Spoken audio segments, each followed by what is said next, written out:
Welcome back to chapter 9. So today we are going to discuss about how to read web locators from a config file. What we have done so far is we have used all web locators like ID, user, everything inside a common 1.cs file.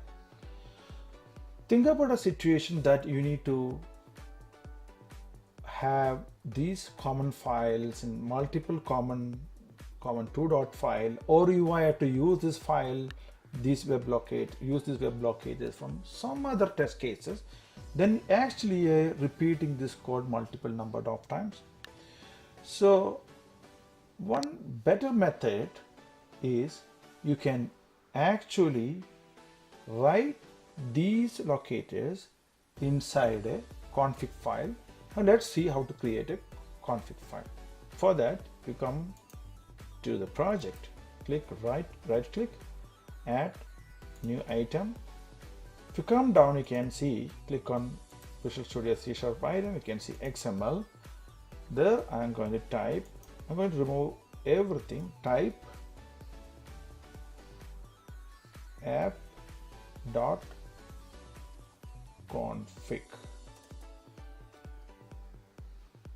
and add it. Now you can see that app.config has been added here. Now I'm going to write few steps. Type here, you have to have a con bracket, type configuration, it's already there, close the con bracket, you can come over here, open it again, add app settings. You can create this easily, you don't need to worry about anything, you just have to type configuration and app settings. So inside we are going to write the locators. So how do we write locators?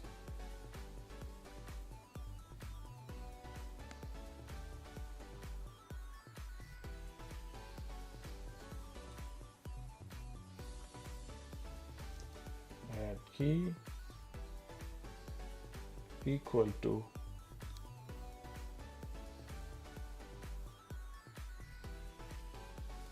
locators for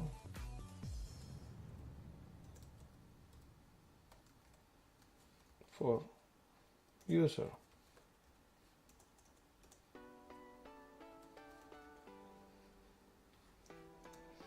After that, value.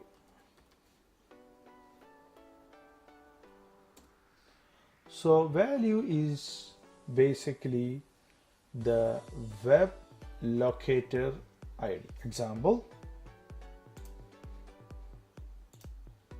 you just choose this user,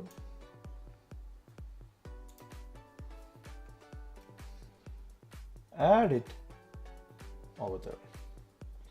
Similarly, you can add locators for password and submit.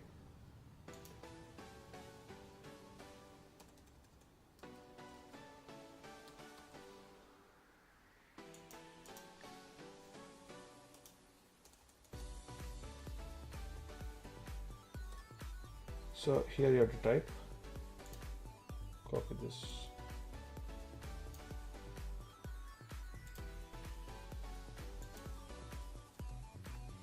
and for submit you'll have to go here, use here, put submit. Now what you need to do next is you have to create a config.cs file. So again, come over here, add a class. A class name should be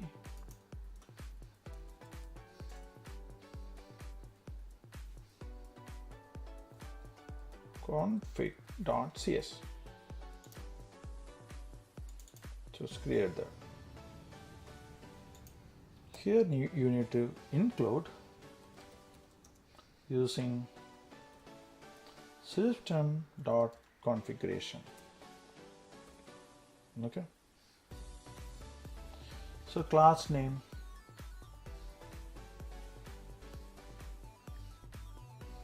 you can put public so that you can access it from anywhere, which is open to all the test cases within the same DLL project. Okay, inside I'm going to write public static string. Then you should be writing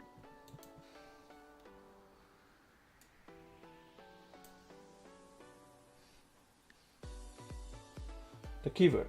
This is a keyword, this is a value. I'm going to use a keyword here. Then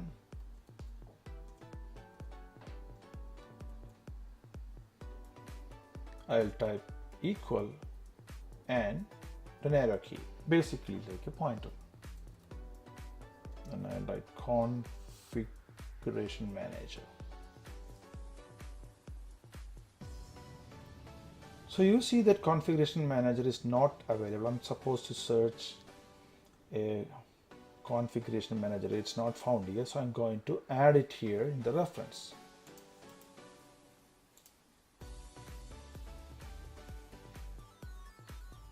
I search here for configuration. Okay, select this, click this and click OK, so that these references will be available right here. Now come back, we are going to type configuration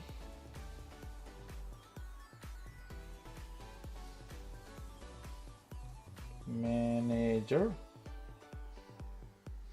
dot app setting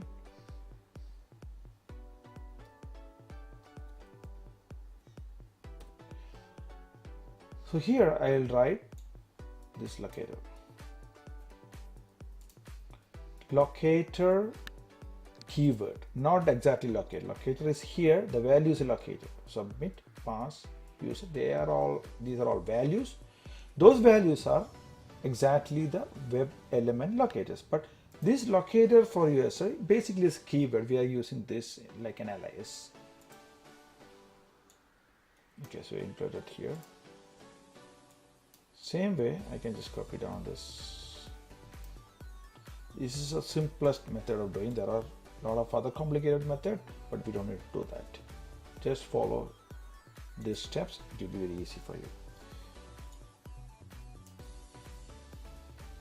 Come here and here. Same way we'll put for here. We'll copy down here as it is. Now what we will do here, come to the command file. Let's come over here.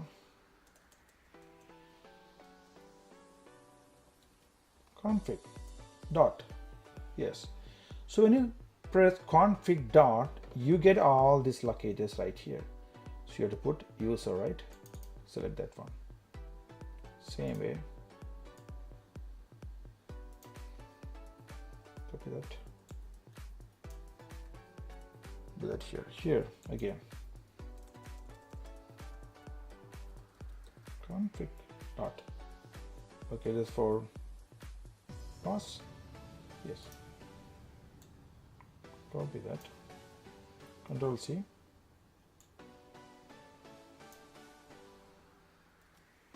Do it here. Do it here. Yeah, so here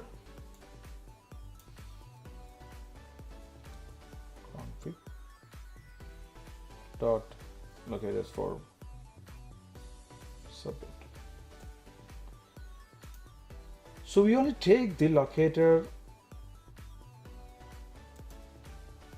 keyword and type it over here. The ID or name or CSS, they are all actually within this common file. So you're not going to pass that. If you want, you can do that as well, that we can see in the later stage. But right now, this is a very simple method of creating a config file.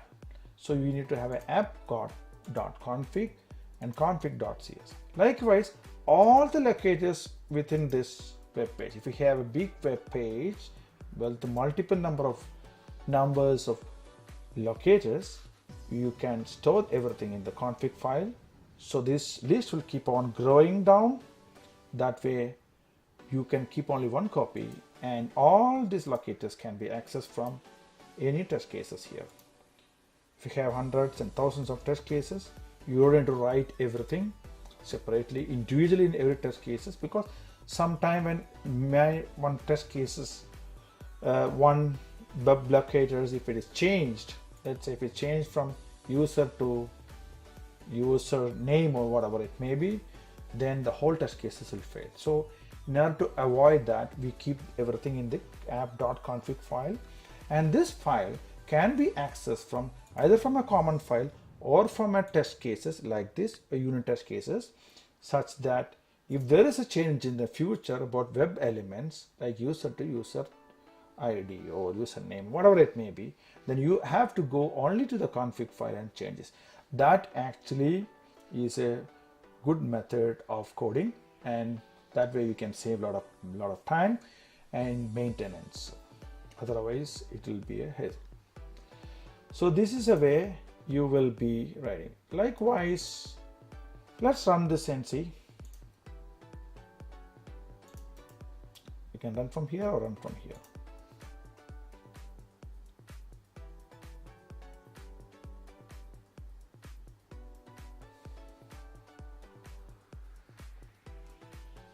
Yeah, you can see the test cases fast. Again, you can use, if you want, by CSS selector as well. So I need to add that here.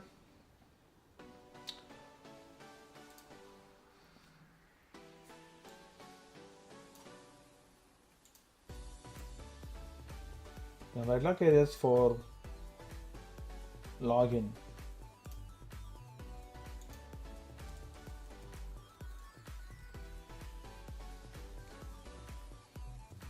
Login label. Okay, this is like a label. I'm going to just verify whether login is existing or not.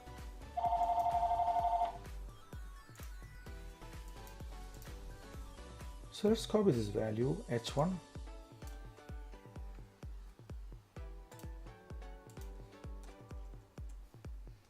Put it over here. So this is for locate for login label. So when you create an app config here, you have to create same thing over here. Don't forget to do that.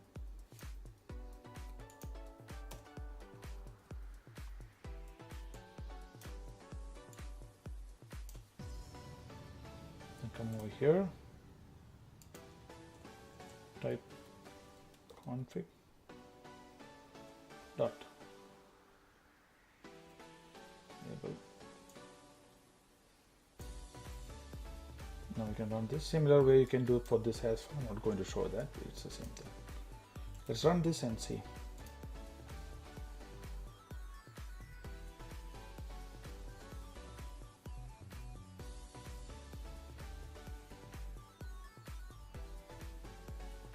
Yeah, it passed.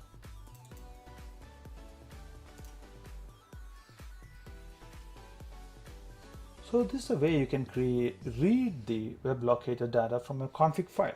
So for config file, you need to have app.config, which is created right here using XML file. And you need to have a config.cs file where you are putting these locators within the class. You need to do this one using system.configuration, then add this one. Okay, so I think now it is pretty clear for you. Test cases are working, and you can use this as a preliminary method of keeping your web locators from a common repository.